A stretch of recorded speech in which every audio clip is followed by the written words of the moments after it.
Hola, muy buenas. En esta siguiente entrega, dentro del temario de la inteligencia artificial en ecología, vamos a hablar de una rama de la inteligencia artificial que es la computación evolutiva.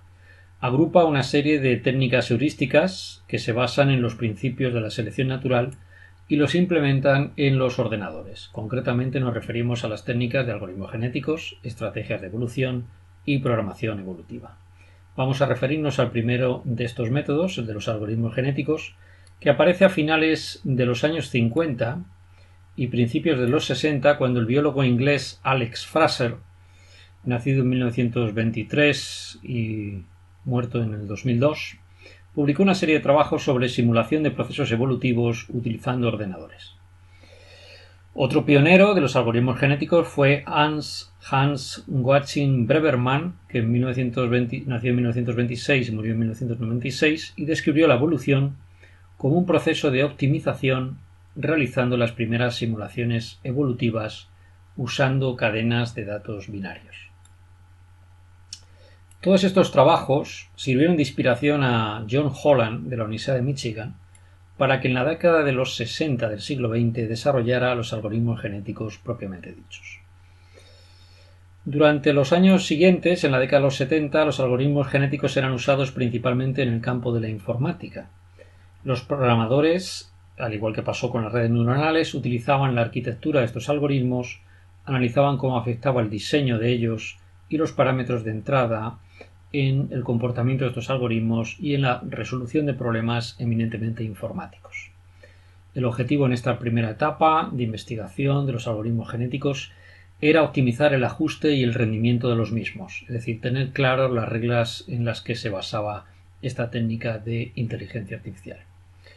No es hasta finales de los 80 cuando Goldberg proporciona una visión general del desarrollo de los algoritmos genéticos. Y durante los años 80 y 90 los algoritmos genéticos se empiezan a utilizar extensamente en áreas muy diferentes como herramientas ideales para optimizar procesos. Y concretamente en el campo de la ecología sus aplicaciones son bastante interesantes. Precisamente los algoritmos genéticos hemos dicho que se basan en las teorías de la evolución, por tanto tienen una serie de bases biológicas. Hoy sabemos, especialmente los biólogos, que la evolución ha demostrado algunos principios generales que se aplican de manera muy clara en la computación evolutiva y en los algoritmos genéticos. Sabemos que la evolución opera sobre los cromosomas y que son estos los que almacenan la información genética de un organismo. Así pues, las diferentes copias del problema que queremos resolver en computación evolutiva son los cromosomas, y según su idoneidad para solucionar el problema, estos cromosomas informáticos son seleccionados. A más cromosomas, más seguros estaremos de llegar a una solución, pero más tiempo tardaremos en llegar a dicha solución. Por ello, al igual que ocurría con las redes neuronales, existe una arquitectura idónea o un conjunto de variables de entrada idóneos para cada problema. La complejidad del diseño del algoritmo genético dependerá del problema que pretendamos solucionar.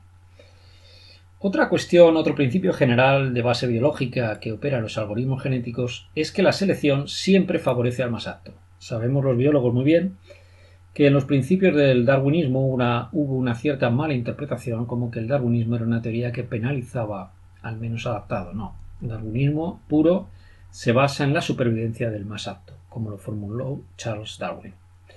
Esto es un elemento muy importante en los procesos de computación evolutiva, porque los individuos mejor adaptados, individuos informáticos por supuesto, compiten mejor y ello favorece que sean seleccionados pasando sus genes, es decir, sus características, a la descendencia. El tercer principio de base biológica de los algoritmos genéticos es que es la reproducción el agente principal de selección. La mutación y la recombinación operan como agentes adicionales en la selección, incrementando la variabilidad genética. En los algoritmos genéticos, ambos procesos, tanto mutación como recombinación, son simulados. Se introduce variabilidad aleatoria mediante la tasa de mutación, que nunca puede ser muy alta, al igual que ocurre en situaciones naturales. Con una tasa de mutación muy alta se generan muchas copias deletéreas y la evolución se rechaza o se retrasa, pero una pequeña tasa de mutación siempre es apropiada para generar variabilidad genética. Por otro lado, existe el sobrecruzamiento, que es un proceso a nivel cuantitativo más importante desde el punto de vista evolutivo. Estos procesos permiten incorporar en sucesivas generaciones copias, variabilidad genética que va a estar más o menos adaptada y va a ser seleccionada de manera diferente. Bien, y finalmente, una cuarta característica es que la evolución siempre, además de la genética, puede basarse en la capacidad de los organismos para aprender cuando interaccionan con su medio ambiente. Este parámetro se simula mediante la técnica denominada ajuste fino, en el que se introducen pequeñas modificaciones en estos genes informáticos o características dentro del cromosoma o solución propuesta. Bien, ¿qué características generales tiene un algoritmo genético? Bien, en primer lugar, funcionan como método de generar respuestas y seleccionar a las mejores opciones. Segundo, es que son estocásticos, es decir, no son deterministas. El algoritmo genético opera introduciendo variabilidad. Lo único que hace con esa variabilidad es compararla con un proceso previo de generación de variabilidad y un proceso posterior de selección. Pero el azar influye también en el proceso. Podemos, al igual que ocurría con las redes neuronales y con muchas técnicas de inteligencia artificial, generamos una variabilidad y la solución puede diferir de los distintos ensayos que hagamos para solucionar el mismo problema. Por tanto, las respuestas iniciales son por azar y eso condiciona todo el proceso posterior. De esta manera, el algoritmo genético trabaja dando soluciones. Cada vez que corremos informáticamente el problema, dando soluciones que pueden diferir ligeramente unas de otras. Otra característica de los algoritmos genéticos es que tienen operadores de variación, es decir, generan diversidad mediante este tipo de operaciones, que son, como digo, el sobrecruzamiento y la mutación. Y también los algoritmos genéticos funcionan bajo selección de las respuestas más apropiadas, aunque podemos codificarlos también para que penalicen las respuestas menos apropiadas. ¿Cómo trabajan estos algoritmos genéticos? Bueno, los algoritmos genéticos trabajan introduciendo unos valores de los parámetros o variables. Estos valores los vamos a llamar genes. Los genes se codifican en cadenas de valores, grupos o ecuaciones. A esto lo llamamos cromosomas. Es decir, por ejemplo, si tuviéramos una ecuación, las distintas variables de esa ecuación serían los genes y la ecuación sería el cromosoma. Podemos proponer diferentes tipos de ecuaciones con los mismos genes o no. Por ejemplo, varias variables de entrada para una de salida podrían tener varias copias de esas variables con distintos exponentes y esos serían genes distintos. Por tanto, podríamos tener una ecuación con 3 variables, o sea, 3 genes, o 10 variables que serían diferentes versiones de esas variables, ¿no? O genes. El conjunto de valores de los parámetros, genes, forman el genotipo. El genotipo es la información global de esa ecuación, ¿no? O cromosoma. Cada gen puede tener información que puede ser numérica de tipo binario, entera, real o continua. Es preciso también definir, cuando hablamos de algoritmos genéticos, una función de ajuste como criterio selectivo. La función de ajuste es el objetivo al cual debe converger el algoritmo genético. Esta función de ajuste puede ser implementada para minimizar un parámetro, por ejemplo un error, o para maximizar, por ejemplo, el número de respuestas correctas. También tenemos que tener en cuenta lo que denominamos en la ciencia de la computación evolutiva operadores de reproducción, que son básicamente el sobrecruzamiento, que imita a la reproducción sexual o meiosis, en la que se genera un descendiente que es diferente a los progenitores, y la copia, que es una imitación del concepto biológico de mitosis o reproducción, que es de tipo asexual, en el que se dan 2 copias idénticas a los individuos originarios. Sería el tipo de reproducción que tenemos, por ejemplo, en muchos organismos que se reproducen por estolones, por ejemplo, muchas especies, ¿no? De este modo, mediante estos operadores de reproducción, que son sobrecruzamiento y copia, vamos a generar nuevos individuos dentro de este proceso iterativo del algoritmo genético y entonces es cuando se produce la mutación. Esta se define como variaciones al azar. La tasa de mutación forzosamente tiene que ser baja porque si no introduciríamos demasiada variabilidad y tardaríamos en encontrar la solución apropiada. A cada iteración del proceso evolutivo que genera el propio algoritmo genético se le llama generación. El proceso termina cuando hemos llegado a una solución satisfactoria. Y eso puede ocurrir en 3 casos diferentes. 1. Que el investigador interrumpa el proceso cuando consiga que las soluciones de dichas iteraciones sean suficientemente buenas para el objetivo propuesto. Que la población termine por converger hacia la solución que previamente nosotros hemos definido mediante un criterio de bondad de ajuste, de minimizar el error, de maximizar, por ejemplo, a llegar al 90% de aciertos, etc. O en el tercer supuesto en el que el proceso de iteración de los algoritmos genéticos termina, es cuando alcancemos el número máximo de generaciones. Es decir, el proceso puede terminar sin llegar a ese objetivo de error, por ejemplo, minimización del error, si le hemos puesto 1000 generaciones. El investigador va a comprobar qué tipo de estrategia le interesa más.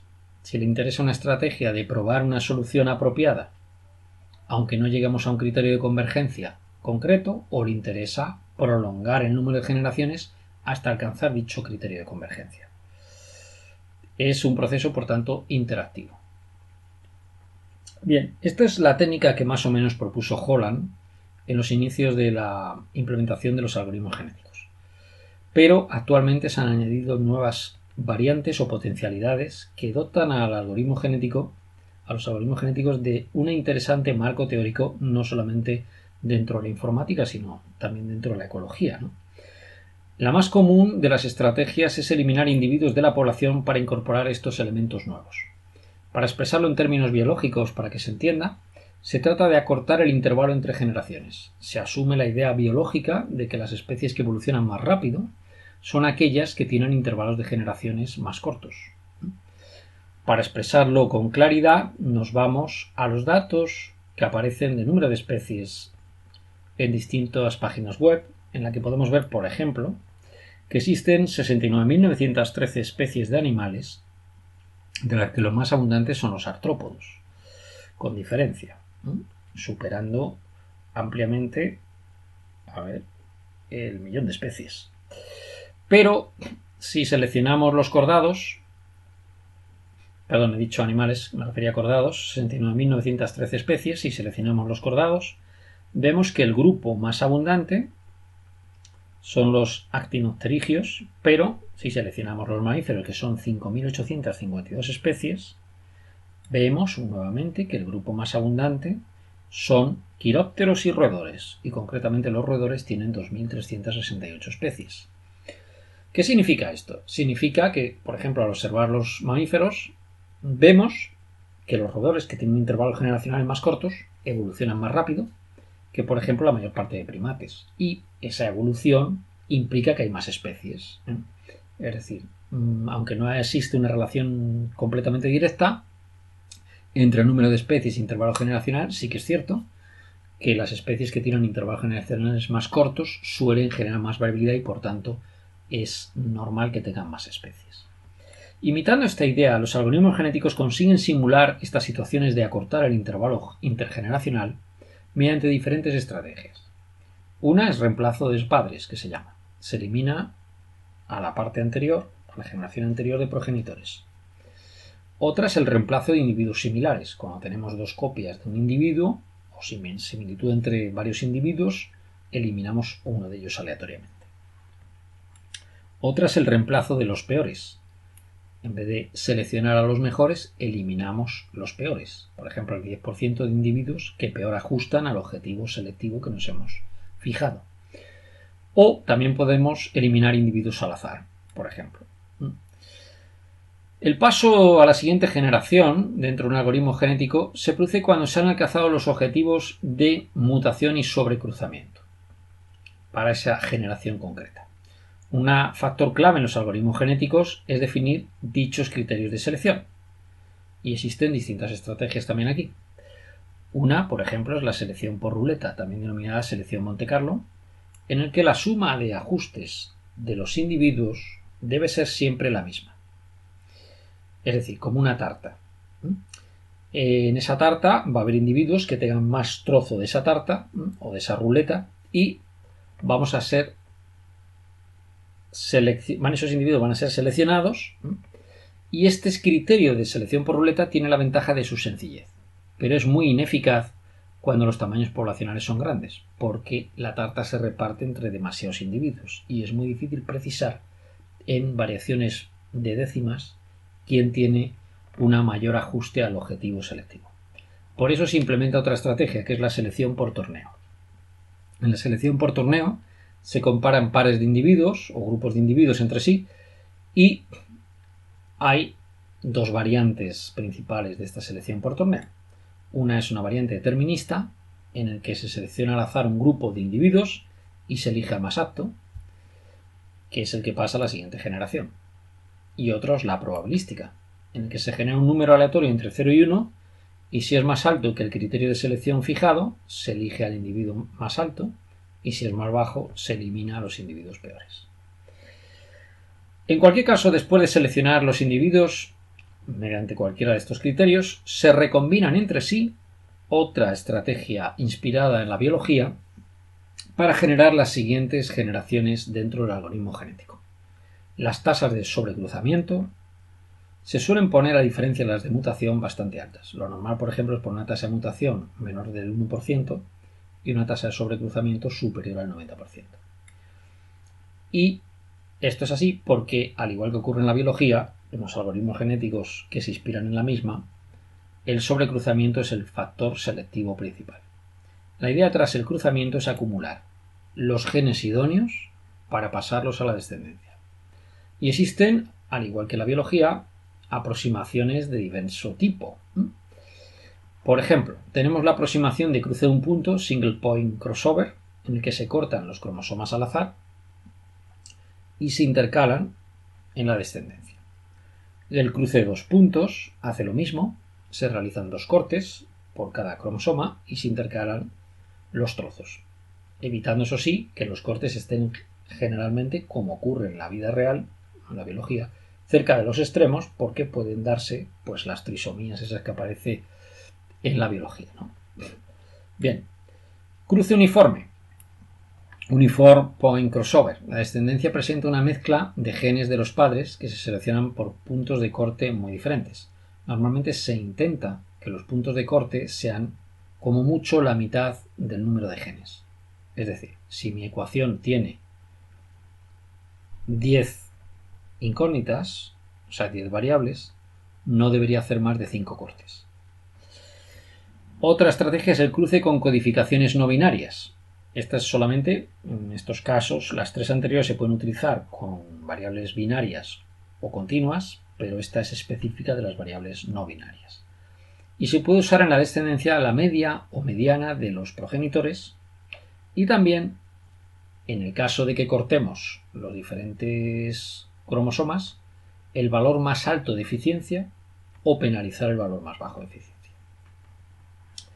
Bien, otra estrategia de los algoritmos genéticos, otro parámetro importante, es la mutación. Ya hemos dicho que la mayor parte, como ocurre en la vida real, la mayor parte de mutaciones son perniciosas para la especie, pero pequeñas cantidades de mutaciones pueden introducir variabilidad genética interesante. Bueno, pues aquí se hace lo mismo, es decir, se genera un porcentaje de mutaciones que, insisto, no debe ser superior al 1%. La técnica de mutación más habitual que se usa en los algoritmos genéticos es la del reemplazo aleatorio, en la que se selecciona un gen al azar y este se modifica con diversos procedimientos que dependen de si la variable es binaria o continua. También es un criterio muy importante, como hemos mencionado anteriormente, la función de ajuste, evaluación o adecuación. Es el criterio selectivo en los algoritmos genéticos que opera con mayor importancia a la hora de diseñarlo por el investigador. La función de ajuste es clave para solucionar un problema y en muchos casos la función de ajuste mal expresada puede hacer que el problema sea irresoluble. Podemos considerarla, en definitiva, como la probabilidad de reproducirse. Si tú llegas a esa función de ajuste, te reproduces, es decir, pasas a la siguiente generación, tu descendencia, y si no, no. Este parámetro debe tener en cuenta el tamaño de la población, El criterio más común es que el ajuste se ponga fijo, es lo más sencillo, aunque también puede ocurrir que el ajuste se vaya modificando a medida que la población evoluciona. Se van a definir en líneas generales los siguientes tipos de ajuste. Un ajuste puro, en el que el criterio selectivo está fijado de antemano y cada individuo va a ser seleccionado si cumple o no con ese ajuste puro. Por ejemplo, ya he dicho que puede ser el error, que es una medida a minimizar, o el número de clasificaciones correctas en algún tipo de algoritmo de tipo binario, etc. En este caso sería un criterio a maximizar. Luego estaría, además del ajuste puro, el ajuste normalizado, que se define como el ajuste no por la respuesta de un individuo, sino por las respuestas globales de un grupo de individuos, de tal manera que la población debe sumar un ajuste de 1. Esto podría hacerse, por ejemplo, cuando usamos un algoritmo genético para identificar especies biológicas en base a unos caracteres. Entonces lo que intentamos es que el número de identificaciones sea el máximo posible, identificaciones positivas. Por tanto, pretendemos llegar a este tipo de ajuste genérico. En un algoritmo genético, el ecólogo que utilice estas técnicas va a introducir unas variables de entrada y de salida, fijando las condiciones del algoritmo en base a definir una tasa de mutación, el número mínimo y máximo de cromosomas, que se define en base al objetivo propuesto, una tasa de sobrecruzamiento, que normalmente debe ser superior al 90%, y un número de generaciones que va a depender mucho de la dificultad de converger el algoritmo. Como criterio genérico podemos poner un número de generaciones largo, dejar que el proceso evolucione y ver en qué momento llegamos a un criterio selectivo idóneo. Una vez que hemos llegado a un criterio selectivo más o menos idóneo, podemos ir afinando de manera más precisa mediante el control de otros parámetros. Y por supuesto definir un grado de ajuste que normalmente debería ser inferior al 5% de error si utilizamos esa medida, o un 95% de clasificaciones correctas, etc. Básicamente, por tanto, un algoritmo genético trabaja con estas fases que he mencionado de manera iterativa. Inicializamos el algoritmo, evaluamos a los distintos individuos, seleccionamos los mejores, los sobrecruzamos, los mutamos y reemplazamos las copias por nuevos individuos que volvemos a evaluar en un proceso iterativo en diferentes generaciones hasta que convergemos con la solución propuesta. Bien, hasta aquí hemos visto lo que son, podríamos decir, las características de los algoritmos genéticos en general. Ahora, ¿por qué son importantes en ecología? Bueno, los algoritmos genéticos son técnicas de extraordinario interés dentro de la ecología por diversas razones. Primera, porque nos permiten encontrar respuestas no lineales. La mayor parte de problemas ecológicos no son lineales. Procesos como el cambio climático, como el crecimiento de los árboles, como por ejemplo la biodiversidad en base a parámetros ecosistémicos, etc., no son procesos que sean lineales. Por tanto, vamos a tener una herramienta poderosísima para estudiarlos. Es un campo ingente de aplicación y posiblemente en las próximas décadas veamos un resurgir de estas técnicas de inteligencia artificial que empiezan a usarse dentro del campo de la ecología. Otra cuestión de los algoritmos genéticos es que pueden representar procesos subyacentes que nosotros ni siquiera habíamos predicho o pensado que podrían ocurrir. Podemos encontrar convergencias entre variables que en principio no habíamos utilizado, sobre todo en algoritmos, por ejemplo, genéticos por pasos, en el que podemos combinar variables que en principio, insisto, no nos pareciera que fueran importantes en ese proceso. La mayor parte de procesos biológicos ocurren por interacciones subyacentes que desconocemos. Por tanto, es interesante esta herramienta. Otra cuestión es que los modelos tradicionales tienen fuertes limitaciones. Cuando hablamos, por ejemplo, de la teoría de gradientes, la mayor parte de estudios se refieren a gradientes que sean lineales, es decir, ascendentes o descendentes, o modales. Pero ¿quién dice que un gradiente no puede ser sigmoideo, asintótico o tener otro tipo de forma, ¿no? Por tanto, estos procesos teóricos que se utilizan dentro de la ecología pueden tener ciertas limitaciones y los algoritmos genéticos pueden romper esa barrera de cálculo tan importante. Los algoritmos genéticos, además, a diferencia de las redes neuronales, no son una caja negra. En una red neuronal nosotros tenemos unas variables de entrada y una o varios de salida, pero lo único que tenemos en la red neuronal es la estructura de pesos. Aquí tenemos ecuaciones, tenemos soluciones que el ecólogo puede estudiar, puede entender, incluso puede utilizar esta función para derivarla, para integrarla o para hacer algún tipo de tratamiento con esa función que le permita entender mejor el proceso. Otra característica de los algoritmos genéticos en ecología es que nos van a permitir trabajar con grandes volúmenes de datos, igual que ocurría con las redes neuronales. Podemos utilizar la inteligencia artificial y dentro de ella la computación evolutiva y dentro de ella los algoritmos genéticos con muchísimos datos para modelizar aspectos no lineales del clima o de los ecosistemas marinos, cómo funcionan, o la productividad primaria en los bosques, en fin, cualquier tipo de parámetro que queramos investigar. Además, podemos testar muchas variables simultáneamente. Es imposible ajustar, como vimos en otro vídeo, un modelo de regresión lineal con 6 incógnitas. No con 6 variables, con 6 incógnitas de la misma variable, con 6 exponentes diferentes. Sobre todo si son fraccionarios, es muy difícil encontrar una convergencia a esa solución. Con los algoritmos genéticos esto es trivial. Podemos definir una función con exponentes fraccionarios sin ningún problema. También otra ventaja de los algoritmos genéticos es que van a variar en su grado de convergencia. Muchos procesos psicológicos afectan, como digo, a muchos parámetros, pero las convergencias pueden producirse con dificultad con otras técnicas, por ejemplo con las regresiones no lineales. El algoritmo de convergencia que usamos en una regresión no lineal, por ejemplo, va a depender mucho la solución que encontremos. En general, en mi propia experiencia, consigo mejores ajustes con los algoritmos genéticos que con regresiones no lineales, utilizando incluso las mismas ecuaciones. Otra ventaja es que los algoritmos genéticos usan operadores probabilísticos y no determinísticos. Estamos más cerca de las situaciones naturales. En las situaciones naturales no hay un ente diseñando la evolución, sino que hay una probabilidad. Por otro lado, los algoritmos genéticos son muy apropiados a los problemas de optimización. Esto debemos tenerlo presente. El algoritmo genético no suele ser la primera técnica que ensayemos con un problema, sino que previamente debemos tener más o menos claro qué variables son importantes en ese proceso y el algoritmo genético se va a usar en afinar ecuaciones o aproximaciones que tengamos con otras técnicas, por ejemplo, los análisis multivariantes.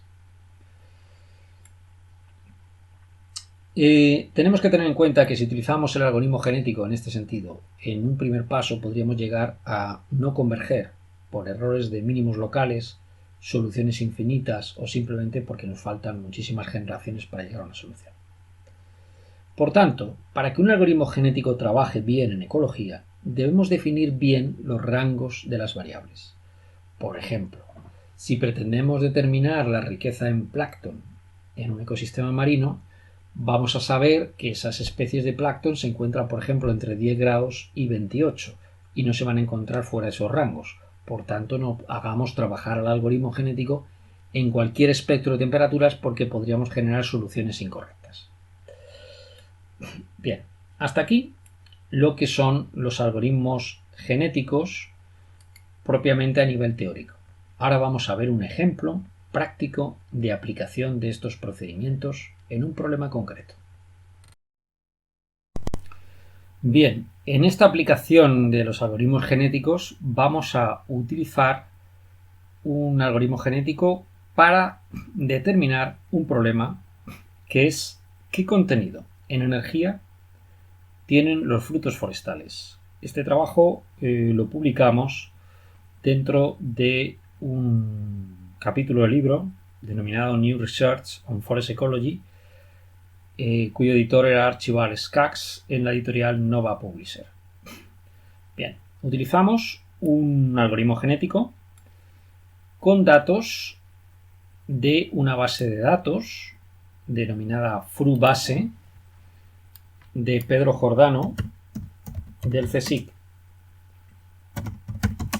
Utilizamos los datos de dicha base junto a otras en el que en estos datos aparecían dentro de FruBase, como vemos aquí, una serie de datos que estaban hasta el 2008, la última versión, que incorporaban cientos y cientos de frutos forestales a nivel mundial, y además recogimos información de otras bases de datos. Es muy importante este objetivo de determinar la energía metabolizable de los frutos forestales. ¿Qué es la energía metabolizable? Depende básicamente de la digestibilidad. Cuando un alimento es más digestible, aporta generalmente más energía. Y lo determinamos, en principio nuestro objetivo era para determinar la capacidad de carga del ciervo ibérico, pero después iniciamos una búsqueda de datos, y nos encontramos que el modelo, a medida que incorporábamos datos fuera de la Europa mediterránea, ajustaba bastante bien. Finalmente, como ven en la imagen, fue un modelo global. Incorporamos datos del norte de Europa, de Norteamérica. Concretamente ahí utilizamos una base de datos del Instituto Forestal de Estados Unidos.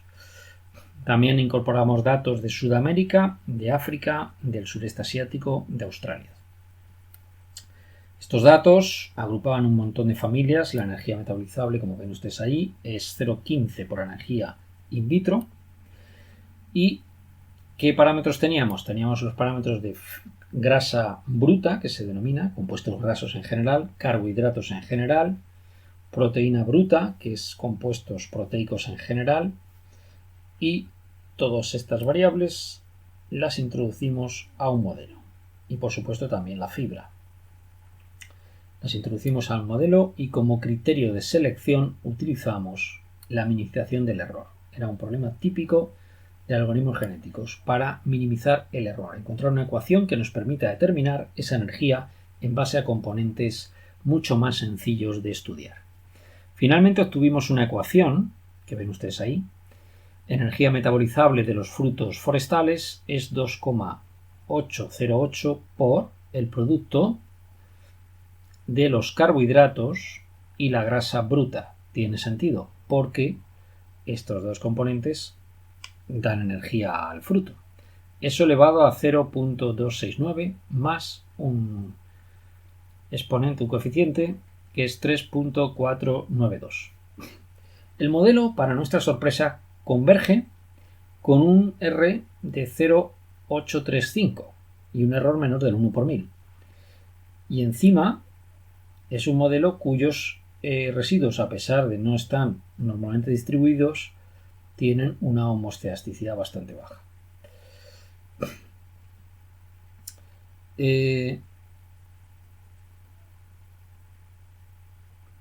Es importante también comentar de este modelo que agrupó un montón de familias, como pueden ver ustedes ahí, Anacardiaceae, Anonaceae, familias que no están en la Europa mediterránea, muchas de ellas. Anacardiaceae sí, pero Anonaceae no. Aquifoliaceae, Eraceae, Arabiacelae, en fin, un montón de familias, cientos de especies, como pueden ver, Iridaceae, Malvaceae, Moraceae, Musaceae, prácticamente la totalidad de familias que generan frutos forestales. Esta es un poco la situación de convergencia del algoritmo genético. Se utilizaron tasas de mutación que fueron incluso muy altas, como ven. Ahí está muy claro que a tasas de mutación muy altas el algoritmo, como ven en esa zona plana de la curva, no converge en absoluto, mientras que en tasas de mutación por debajo de 0,01 el algoritmo converge. La tasa de sobrecruzamiento ideal estaba entre 0,25 y 0,75. Aquí vemos en la parte superior 4 soluciones correctas que llegan a un ajuste prácticamente de 1. Y este es el modelo teórico, por eso decíamos que los algoritmos genéticos nos pueden permitir también entender procesos subyacentes o generar nuevas hipótesis. Como ven ustedes ahí, la energía metabolizable es una función curvilinear de los parámetros carbohidratos y grasa bruta. Cuando la grasa sube mucho, la energía no sube necesariamente a carbohidratos bajos. Necesitamos un nivel de grasas y carbohidratos idóneo para que la energía sea máxima. Es decir, que un fruto que sea eminentemente graso no va a tener tanta energía como un fruto que tenga una combinación de grasa y carbohidratos. Y un fruto con bajo nivel de grasa, por mucho carbohidrato que tenga, tampoco. Esto es un poco la conclusión del estudio. Vemos ahí las correlaciones entre los diferentes parámetros del modelo. El rango de variación es un factor importante porque hemos dicho que los algoritmos genéticos se nutren de unos rangos de variación. Podemos observar ahí, por ejemplo, la proteína bruta fue de 0 a 28, es decir, desde frutos eminentemente no proteicos a frutos extraordinariamente proteicos. Recordemos que un 28 de proteína bruta es lo que puede tener un trébol, por ejemplo, que es un alimento, una alfalfa, que es un alimento para el ganado. La grasa bruta llegaría a la increíble cifra del 79% del fruto en algunos casos, por ejemplo en las olivas y frutos similares, aguacates, etc. Porque aunque sean frutos cultivados también tienen variantes naturales o silvestres. Los carbohidratos pueden llegar al 96%. Hay frutos, por ejemplo, que son con alto contenido en carbohidratos, como puede ser, por ejemplo, los madroños, ¿no? El ADF, la fibra ácido detergente, puede llegar al 72%, aunque este parámetro no fue en absoluto relevante. Y el nivel de cenizas, que también podría llegar al 19,4%. La energía metabolizable, para entender el rango respuesta, llega desde un 1,71 a un 35,16 megajulios por kilogramo. Bien, por tanto el modelo es confiable, no solo porque incluye una alta variabilidad, sino también porque incluye un enorme rango de las variables. Estas fueron las ecuaciones que probamos por algoritmos genéticos y finalmente la que seleccionamos. Como ven, los algoritmos genéticos también nos permiten dentro de R, por ejemplo, utilizar un script con diferentes tipos de ecuaciones y ajustar una enorme cantidad de ecuaciones, como ven ahí. Bien, fíjense en el ajuste. Los residuos no son normales, pero he comentado antes que tenían cierta homoceasticidad, es decir, a pesar de que se ven en esta zona algunos residuos que se salen de la tendencia, para energías bajas, en general la tendencia de ajuste es bastante buena. Y finalmente esto nos permitió encontrar un procedimiento para poder analizar la energía para un montón de estudios ecológicos que presentan estos recursos forrajeros para la fauna silvestre. Y nada más. Hasta aquí lo que queríamos comentar sobre algoritmos genéticos. Un saludo. Chao.